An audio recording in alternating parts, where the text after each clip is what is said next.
ನಮಸ್ಕಾರ ಸ್ನೇಹಿತರೆ, ಎಲ್ಲರಿಗೂ ನಮಸ್ತೆ. ದುರ್ಗಾ GN ವ್ಲಾಗ್ಸ್ಗೆ ಸ್ವಾಗತ. ಇವತ್ತು ನಾವು ಅಂಗನವಾಡಿಯಲ್ಲಿ ಕೊಡುವಂತಹ ಸಾರವರ್ಧಕದಿಂದ ನಾವು ದೋಸೆಯನ್ನು ಹೇಗೆ ಮಾಡೋದು ಅಂತ ನೋಡೋಣ. ಇದು ತುಂಬಾ ಇದರಲ್ಲಿ ವಿಟಮಿನ್ಸ್ ಆಗಿರ್ಬೋದು, ಪ್ರೋಟೀನ್ ಆಗಿರ್ಬೋದು, ಕಬ್ಬಿಣಾಂಶ ಆಗಿರ್ಬೋದು, ತುಂಬಾ ಒಳ್ಳೆಯದು. ಇದು ಬಾಣಂತಿಯರಿಗಾಗಲಿ ಮಕ್ಕಳಿಗಾಗಲಿ ತುಂಬಾ ಒಳ್ಳೆಯದು. ನೋಡಿ, ಈ ರೀತಿಯಾಗಿ ತುಂಬಾ ಸಾಫ್ಟಾಗಿ ಚೆನ್ನಾಗಿ ಬರ್ತದೆ ದೋಸೆ. ಮೊದಲಿಗೆ ನಾವು ಒಂದು ಅರ್ಧ ಕಪ್ನಷ್ಟು ಸಾರವರ್ಧಕವನ್ನು ತೊಗೋಬೇಕು. ಇದನ್ನು ಜಾಸ್ತಿ ಬಳಸಬಾರ್ದು, ಸ್ವಲ್ಪ ಮಟ್ಟಿಗೆ ಒಂದು ಅರ್ಧ ಕಪ್ಪಷ್ಟು ನಾವಿದನ್ನು ತೊಗೋಬೇಕು. ಎಲ್ಲ ಮಿಶ್ರಣವನ್ನು ಹೇಗೆ ತೊಗೊತೀವೋ ಇದನ್ನು ಕೂಡ ಹಾಗೆ ತೊಗೋಬೇಕು. ಇದನ್ನು ನಾವು ಜಾಸ್ತಿ ಪ್ರಮಾಣದಲ್ಲಿ ತೊಗೋಬಾರ್ದು, ಯಾಕಂದರೆ ಇದರಲ್ಲಿ ಕಬ್ಬಿಣಾಂಶ ಇರುತ್ತಲ್ಲ, ಅದಕ್ಕೋಸ್ಕರ. ನೋಡಿ, ಇದು ಒಂದು ಟೇಬಲ್ ಸ್ಪೂನಷ್ಟು ಮೈದಾ ಮತ್ತು ಅಕ್ಕಿ ಹಿಟ್ಟನ್ನು ತೊಗೊಂಡಿದ್ದೀನಿ. ಇದು ಒಂದು 2 ಟೇಬಲ್ ಸ್ಪೂನು ಗೋಧಿ ಹಿಟ್ಟನ್ನು ತೊಗೊಂಡಿದ್ದೀನಿ. ಇವಾಗ ಒಂದು ಟೇಬಲ್ ಸ್ಪೂನಷ್ಟು ಚಿರೋಟಿ ರವೆಯನ್ನು ತೊಗೊಂಡಿದ್ದೀನಿ. ಚಿರೋಟಿ ರವೆ ಯಾಕಪ್ಪ ಅಂದರೆ ಅದು ಗಂಟಾಗೋದಿಲ್ಲ ದೋಸೆ ಮಾಡಬೇಕಾದ್ರೆ. ಕೆಲವೊಂದು ಹಿಟ್ಟಾಗಿರೋದ್ರಿಂದ ದೋಸೆ ಗಂಟಾಗೋ ಚಾನ್ಸಸ್ ಇರುತ್ತೆ, ಅದಕ್ಕೋಸ್ಕರ ಅದನ್ನು ತೊಗೊಂಡಿದ್ದೀನಿ. ಸ್ವಲ್ಪ ರುಚಿಗೆ ತಕ್ಕಷ್ಟು ಉಪ್ಪು, ಒಂದು ಸ್ವಲ್ಪ ಇದಕ್ಕೆ ಸೋಡಾ ಹಾಕೋದ್ರಿಂದ ಚೆನ್ನಾಗಿ ಬರ್ತವೆ ದೋಸೆ, ಅದಕ್ಕೋಸ್ಕರ ಸೋಡಾ ಹಾಕೋದು. ನೋಡಿ, ಈ ರೀತಿಯಾಗಿ ಎಲ್ಲವನ್ನು ನಾವು ತೊಗೊಂಡ್ಬಿಟ್ಟು ಹಿಟ್ಟುಗಳನ್ನು ಒಂದೊಂದೇ ಆಗಿ ನಾವು ಇದಕ್ಕೆ ಮಿಶ್ರಣ ಮಾಡಬೇಕು. ಮೊದಲಿಗೆ ನೋಡಿ, ಸಾರವರ್ಧಕವನ್ನು ಹಾಕ್ಕೊಂಡಿದ್ದೀನಿ. ಮೈದಾ ಹಿಟ್ಟನ್ನು ಹಾಕ್ಕೊತಾ ಇದ್ದೀನಿ, 2 ಟೇಬಲ್ ಸ್ಪೂನ್ ಇದು. ಅದೇ ರೀತಿಯಾಗಿ ಅಕ್ಕಿ ಹಿಟ್ಟು ಮತ್ತು ಮೈದಾ ಅದನ್ನು ಕೂಡ ಇದಕ್ಕೆ ಹಾಕಬೇಕು.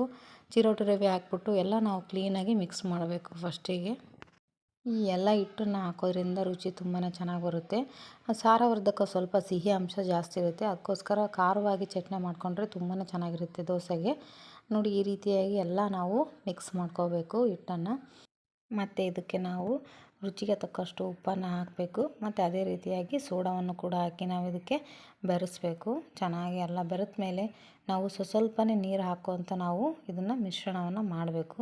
ನೋಡಿ, ಇದು ಬಾಣಂತಿಯರಿಗೆ ಆಗಲಿ ಮಗುವಿಗೆ ಆಗಲಿ ತುಂಬಾ ಚೆನ್ನಾಗಿರುತ್ತೆ. ಇದರಲ್ಲಿ ಎಲ್ಲ ಪ್ರೋಟೀನ್ನಂಥ ಅಂಶಗಳು ಇರೋದರಿಂದ ಬಾಣಂತರಿಗೂ ತುಂಬಾ ಉಪಯೋಗ.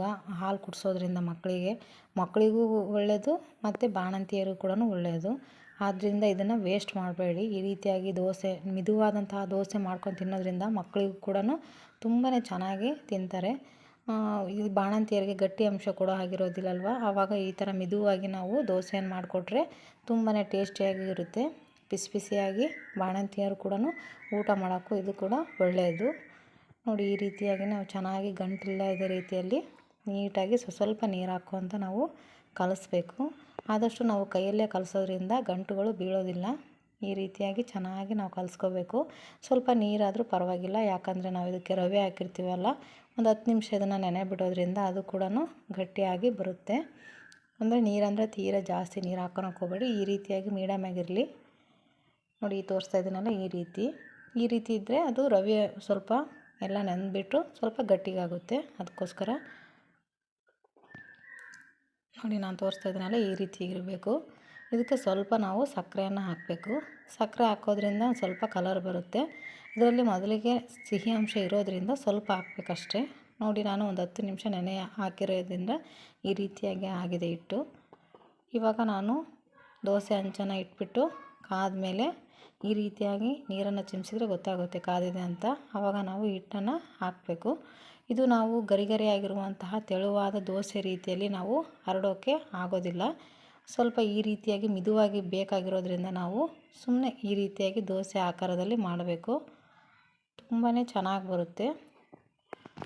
ಚಪಾತಿಯಾಗಿ ಅದು ಗಟ್ಟಿ ಅಂಶ ಅಲ್ವಾ, ಬಾಣಂತಿಯರಿಗೆ ಮಕ್ಕಳಿಗೆ ಈ ರೀತಿ ದೋಸೆನೇ ಚೆನ್ನಾಗಿರುತ್ತೆ. ಅದರಲ್ಲಿ ಸೋಯಾಬೀನ್ ಇರೋದ್ರಿಂದ ತುಂಬಾ ಒಳ್ಳೆಯದು ದೇಹಕ್ಕೆ, ಅದಕ್ಕೋಸ್ಕರ ಇದನ್ನು ಮಾಡ್ಕೊಳ್ಳಿ, ಚೆನ್ನಾಗಿರುತ್ತೆ. ನೋಡಿ, ಈ ರೀತಿಯಾಗಿ ಎಣ್ಣೆಯನ್ನು ಹಾಕ್ಬಿಟ್ಟು ನಾನು ಇವಾಗ ಇದನ್ನು ರೋಸ್ಟ್ ಆದಮೇಲೆ ತೆಗೆದು ತೋರಿಸ್ತೀನಿ ಯಾವ ರೀತಿಯಾಗಿ ಆಗಿದೆ ದೋಸೆ ಅಂತ. ನೋಡಿ, ಈ ರೀತಿಯಾಗಿ ಮಿದುವಾದಂತಹ ದೋಸೆ ರೆಡಿ ಆಯಿತು. ನೋಡಿ, ನಾವು ಸಾರವರ್ಧಕವನ್ನು ಯಾವುದಕ್ಕೆ ಉಪಯೋಗಿಸ್ಬೇಕು ಅನ್ನೋದು ನಿಮಗೆ ಗೊತ್ತಿಲ್ಲದೆ ಇದ್ದರೆ ಈ ರೀತಿಯಾಗಿ ದೋಸೆ ಮಾಡ್ಕೊಂಡು ತಿನ್ನೋದ್ರಿಂದ ತುಂಬಾ ಚೆನ್ನಾಗಿರುತ್ತೆ. ಒಂದು ಸಾರಿ ಟ್ರೈ ಮಾಡಿ. ನೋಡಿ, ಈ ರೀತಿಯಾಗಿ ನಾವು ಖಾರವಾಗಿ ಒಂದು ಸ್ವಲ್ಪ ಚಟ್ನಿ ಮಾಡಿಕೊಂಡು ದೋಸೆ ತಿಂತಾಯಿದ್ರೆ ತುಂಬಾ ರುಚಿಯಾಗಿರುತ್ತೆ. ನಮ್ಮ ಚಾನಲ್ನ ನೀವು ಸಬ್ಸ್ಕ್ರೈಬ್ ಆಗದೇ ಇದ್ದರೆ ಸಬ್ಸ್ಕ್ರೈಬ್ ಆಗಿ, ಹಾಗೆ ಲೈಕ್ ಮಾಡಿ, ಬೆಲ್ ಐಕನ್ನ ಪ್ರೆಸ್ ಮಾಡಿ. Thank you so much.